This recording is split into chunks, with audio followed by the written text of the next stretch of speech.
জাতীয় ঈদগাহ থেকে ঈদ জামাতের চলছে ঈদ জামাত, আমরা সরাসরি যুক্ত হব সেখানে।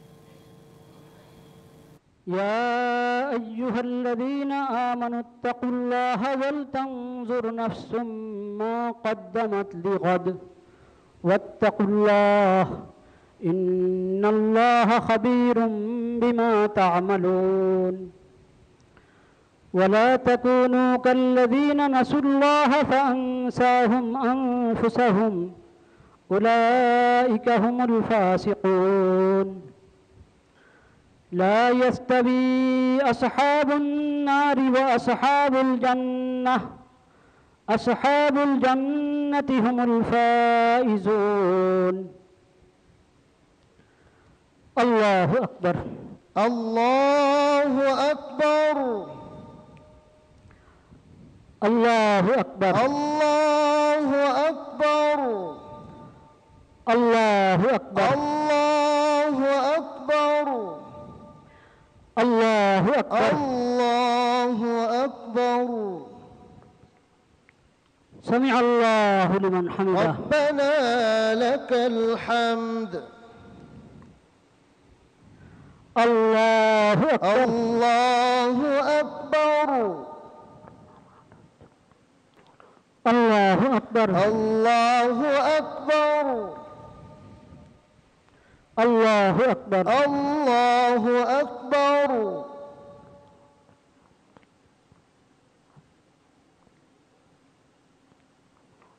الله أكبر الله أكبر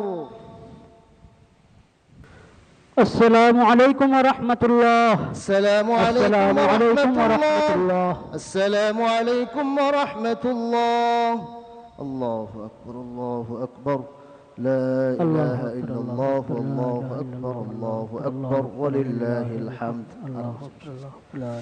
الله أكبر الله أكبر لا إله إلا الله الله أكبر الله أكبر ولله الحمد الله أكبر الله জামাত জাতীয় ঈদগাহ জামাত সেটি কিন্তু শেষ হলো এবং এই কিছুক্ষণ আগেই এই জামাত শেষ হলো। আমরা দেখতে পাচ্ছি এখানে মূল যে ঈদগাহ ময়দান, সেই ঈদগাহ ময়দানে কিন্তু স্থান না হওয়ায় এর সামনের যে সড়ক, সেই সড়কে বসেও কিন্তু দাঁড়িয়ে কিন্তু মুসল্লিরা ঈদ জামাতে অংশ নিলেন। এই যে ঈদ জামাতের শেষ হওয়ার পরে এখন কিন্তু খুতবা শুরু হবে। আমরা জানি যে আসলে ঈদের যে নামাজ সেটি 2 রাকাত যে ওয়াজিব নামাজ, সেই নামাজের পরে কিন্তু ঈদের খুতবা, ঈদুল ফিতরের খুতবা শুরু হয়। মাইকে কিন্তু আমরা সেই খুতবাও শুনতে পাচ্ছি। ঈদ জামাতের পর এখানে সড়কে যারা দাঁড়িয়েছিলেন সেই মুসল্লিরা কিন্তু এখানে বসে আছেন, অনেকেই উঠে চলে যাচ্ছেন, আবার অনেকেই এখানে খুতবা শুনছেন, কারণ খুতবা শোনাটাও কিন্তু এই যে ঈদের নামাজের একটি অংশ।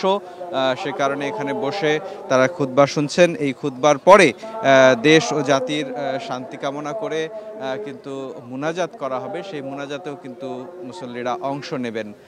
আমার সহকর্মীকে বলবো তারা একটু দেখানোর চেষ্টা করতে।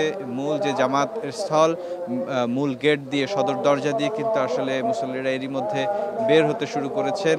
আজকে এই জাতীয় ঈদগাহ ময়দানে কিন্তু 35,000 মানুষের ধারণ ক্ষমতা ছিল, কিন্তু মানুষের স্বতঃস্ফূর্ত অংশগ্রহণ সেই তার চেয়ে অনেক বেশি মুসল্লি কিন্তু এখানে এসেছে বলে ধারণা করা হচ্ছে, যে কারণে জাতীয় ঈদগাহর সামনে যে সড়কটি জাতীয় প্রেস ক্লাব পর্যন্ত, এদিকে সিরডাপ মিলনায়তন থেকে শুরু করে ওদিকে পররাষ্ট্র মন্ত্রণালয়ের যে সামনের যে সড়ক, সেই পুরো সড়ক জুড়েই কিন্তু এই জামাতটি ছড়িয়ে পড়েছিল। আমরা দেখতে পেয়েছি এখানে নানা বয়সী মানুষ কিন্তু এসেছে, পরিবারের সকল সদস্যদেরকে নিয়ে এসেছে, এমন মুসল্লি কিন্তু আমরা দেখেছি।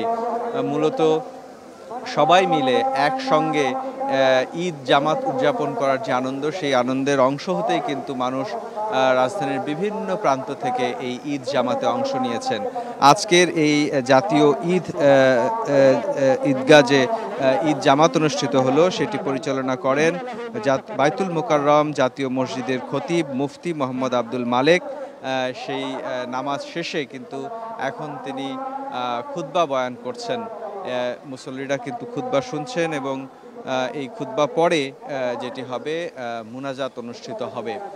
এর আগে একটু জানিয়ে রাখতে চাই সকাল 8:30টায় ঠিক সকাল 8:30টায় এই জাতীয় ঈদগাহ ময়দানে وأكرمنا بالمغفرة وأكرمنا بالعتق من النيران وما ذلك على الله بعزيز. عباد الله حاسبوا أنفسكم قبل أن تحاسبوا، حاسبوا أنفسكم قبل أن تحاسبوا، وزنوها قبل أن توزن أعمالكم. هذه الأيام، هذه الدار الدنيا إنما هو للإعداد لدار البقاء، وإن الدار الآخرة لهي الحيوان، بل توصلون الحياة الدنيا والآخرة خير وأبقى. إن هذا لفي الصحف الأولى، صحف إبراهيم وموسى. الله أكبر، الله أكبر، لا إله إلا الله والله أكبر، الله أكبر ولله الحمد. الله أكبر، الله أكبر، لا إله إلا الله والله أكبر، الله أكبر ولله الحمد. قال صلى الله عليه وسلم: لكل قوم عيد وهذا عيدنا. فيا عباد الله، أنتم دينكم دين كامل، دين تام، دين شامل، شريعتكم شريعة شاملة، شريعة خالدة ليوم القيامة. فإن رسولكم النبي الأمي سيد المرسلين ورحمة للعالمين وخاتم النبيين، لا نبي بعده، لا نبي بعده. من ادعى النبوة بعده فهو دجال كذاب، فهو دجال كذاب. من آمن به فهو كافر خالد مخلد في النار. يا عباد الله، يا عباد الله، اشكروا الله سبحانه وتعالى وكبروه على ما هداكم، وقولوا عندما تخرجون من هذا المجلس تقولون: الله أكبر، الله أكبر، لا إله إلا الله والله أكبر، الله أكبر ولله الحمد. هذا ذكركم عندما أتيتم المصلى، وهذا ذكركم عندما تخرجون من هذا المصلى. أعوذ بالله من الشيطان الرجيم. بسم الله الرحمن الرحيم. قد أفلح من تزكى وذكر اسم ربه فصلى، بل تؤثرون الحياة الدنيا والآخرة خير وأبقى. إن هذا لفي الصحف الأولى، صحف إبراهيم وموسى. بارك الله لنا ولكم في القرآن العظيم، ونفعنا بالآيات منه والذكر الحكيم. أقول قولي هذا وأستغفر الله لي ولكم ولسائر المسلمين فاستغفروه إنه هو الغفور الرحيم. আমরা শুনতে পাচ্ছি খুতবা চলছে। এই খুতবার মাধ্যমে কিন্তু আসলে এই যে ঈদের জামাত, যে 2 রাকাত ওয়াজিব নামাজ, ঈদের নামাজ পড়তে হয় সকালবেলা, ঈদুল ফিতরের সকালবেলা, সেই 2 রাকাত নামাজের একটি গুরুত্বপূর্ণ অংশ কিন্তু এই খুতবা। আমরা দেখছি অনেক মুসল্লি যারা আসলে মূল ঈদগাহ ময়দানে স্থান পাননি বা প্রবেশ করতে পারেননি শেষ মুহূর্তে এসে, তারা কিন্তু সড়কে বসেই সেই খুতবা শোনার চেষ্টা করছেন। আমার সহকর্মী সেই ছবিগুলোই আপনাদেরকে দেখানোর চেষ্টা করছেন, এবং একই সাথে অনেকেই কিন্তু এই খুতবা না শুনেই আসলে, যেহেতু অনেক মানুষের ভিড়, দ্রুত বের হতে যাওয়ার সময় আসলে নানান রকম হয়তো কষ্ট দুর্ভোগ পোহাতে হবে, সে কারণে অনেকে কিন্তু আবার খুতবা চলাকালীন সময়ে আমরা বেরিয়ে যাচ্ছেন তেমনটাও দেখছি। আবার অনেকে এমনও দেখছি যে মূল মাঠ ময়দান থেকে নামাজ শেষ করে বের হয়ে এসে রাস্তায় দাঁড়িয়ে খুতবা শুনছেন, এমন মুসল্লির কিন্তু আমরা দেখেছি। এই যে খুতবা চলছে, খুতবার পরে যেটি হবে যে আসলে দেশ ও জাতির শান্তি কামনা করে, কল্যাণ কামনা করে কিন্তু মুনাজাত হবে। اللهم انصر الإسلام والمسلمين، اللهم انصر الإسلام والمسلمين واجعلنا منهم. اللهم اخذل من خذل الإسلام والمسلمين، اللهم لا تجعلنا منهم. اللهم انصر المجاهدين في سبيلك، اللهم انصر أهل غزة، اللهم ارحم أهل غزة، اللهم ارحم أهل غزة رحمة واسعة، اللهم ارحم أهل غزة رحمة واسعة. اللهم إن إسرائيل قد عتت عتوا كبيرا، اللهم إن إسرائيل قد عتت عتوا كبيرا، اللهم فأهلكها كما أهلكت عادا وثمود، اللهم فأهلكها كما أهلكت عادا وثمود. اللهم انصر الإسلام والمسلمين، اللهم انصر الإسلام والمسلمين، اللهم انصر الإسلام والمسلمين اللهم انصر من نصر الدين محمد صلى الله عليه وسلم واجعلنا منهم واخذل من خذل دين محمد صلى الله عليه وسلم ولا تجعلنا منهم اللهم انصر أئمتنا وولاة أمورنا اللهم انصر أئمتنا وولاة أمورنا اللهم أكرمهم ولا تهنهم وزدهم ولا تنقصهم اللهم أكرمهم ولا تهنهم وزدهم ولا تنقصهم اللهم وفقهم بطانة صالحة حسنة تؤيدهم على الخير تؤيدهم على اتباع شريعتك وسنة نبيك صلى الله عليه وسلم أعوذ بالله من الشيطان الرجيم بسم الله الرحمن الرحيم يا أيها الذين آمنوا اتقوا الله حق تقاته ولا تموتن إلا وأنتم مسلمون بارك الله لنا ولكم في القرآن العظيم ونفعنا بالآيات منه والذكر الحكيم أقول قولي هذا وأستغفر الله لي ولكم ولسائر المسلمين فاستغفروه إنه هو الغفور الرحيم السلام عليكم ورحمة الله وبركاته وعليكم السلام সম্মানিত মুসল্লিবৃন্দ সম্মানিত সুধীমণ্ডলী এখন আপনাদের সামনে ঈদ উল ফিতর উপলক্ষে শুভেচ্ছা বক্তব্য রাখবেন গণপ্রজাতন্ত্রী বাংলাদেশ সরকারের মাননীয় প্রধান উপদেষ্টা প্রফেসর ডক্টর মোহাম্মদ ইউনূস হাফিজাহুল্লাহ তাআলা আজ্জা ওয়াজাল। আমি শুভেচ্ছা বক্তব্য উপস্থাপনের জন্য মাননীয় প্রধান উপদেষ্টার কাছে বিনীত অনুরোধ জানাচ্ছি।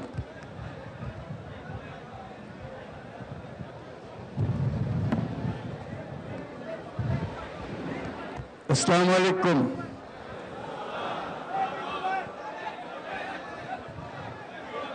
ঈদ মোবারক। আজকে বাংলাদেশের প্রতিটি গ্রামে, প্রতিটি বাজারে, প্রতিটি গঞ্জে, প্রতিটি শহরে ঈদের জামাত অনুষ্ঠিত হচ্ছে।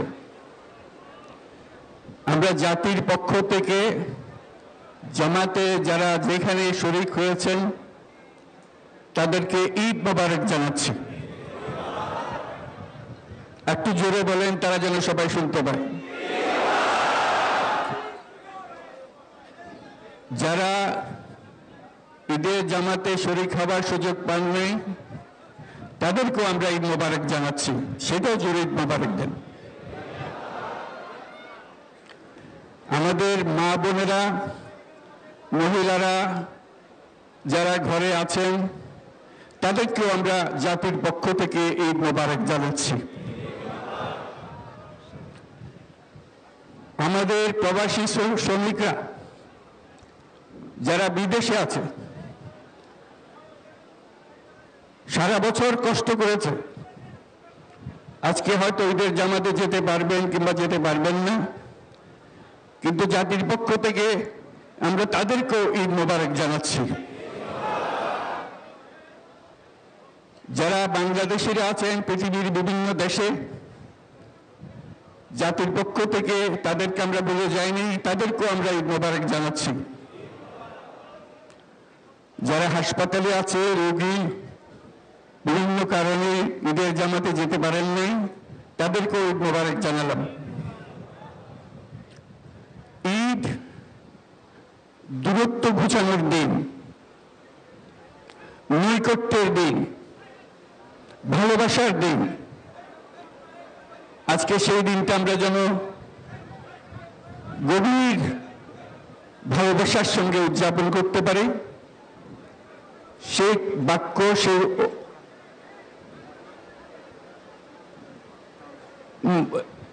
মেসেজ আমরা যেন সবার কাছে পৌঁছে দিতে পারি। আজকে একটা অটুট ঐক্য গড়ে তোলার দিন, এবং আমরা স্থায়ীভাবে এই ঐক্য গড়ে তুলতে চাই। ঈদের জামাতের এটাই আমাদের কামনা। আজকে মোনাজাত হবে, মোনাজাতে আমরা অবশ্যই যেন স্মরণ করি, আল্লাহর কাছে প্রার্থনা করি আমাদের এই নতুন বাংলাদেশ গড়ার যারা সুযোগ দিয়েছে, যে বীর সন্তানরা আত্মাহুতি দিয়েছে, আল্লাহ যেন তাদের রূহের মাগফিরাত দেন, তাদের শান্তি দেন। আমরা তাদের মোনাজাতে সেটা যেন আমরা অংশ রাখি। আর মোনাজাতে যারা আহত হয়েছেন, যারা স্বাভাবিক জীবন থেকে বিচ্যুত হয়ে গেছে, এই দেশের জন্য নিজেদের স্বাভাবিক জীবন ত্যাগ করতে যারা বাধ্য হয়েছে, তাদের স্বাভাবিক জীবন যাপনের ক্ষমতা দেওয়ার জন্য, রোগমুক্তির জন্য আল্লাহর কাছে যেন আমরা প্রার্থনা করি। আজকের দিনে আমরা প্রার্থনা করি, যেই নৈকট্য আজকের দিনে আমরা শুরু করলাম, এই নৈকট্য এবং এই ঐক্য জাতির জন্য যেন স্থায়ী হয়, আমরা যেন একটা ঐক্যবদ্ধ জাতি হিসেবে সামনে এগিয়ে যেতে পারি। যারা আত্মত্যাগ করেছেন, যারা নতুন বাংলাদেশের স্বপ্ন বাস্তবায়ন করার জন্য নিজের আত্মাহুতি দিয়েছেন, বেঁচে থাকলেও স্বাভাবিক জীবন যাপন করতে পারছেন না, তাদের স্মরণে আমরা যেন মোনাজাত করি আল্লাহর কাছে। আমরা অবশ্যই সেই স্বপ্ন বাস্তবায়ন করব। শত বাধা সত্ত্বেও, যত বাধাই আসুক, আমরা ঐক্যবদ্ধ জাতি হিসেবে এই নতুন বাংলাদেশ গঠন করব ইনশাল্লাহ। এই মোনাজাতটা আপনারা সবাই মিলে একসঙ্গে করবেন। ধন্যবাদ সবাইকে। ঈদ মোবারক সবাইকে।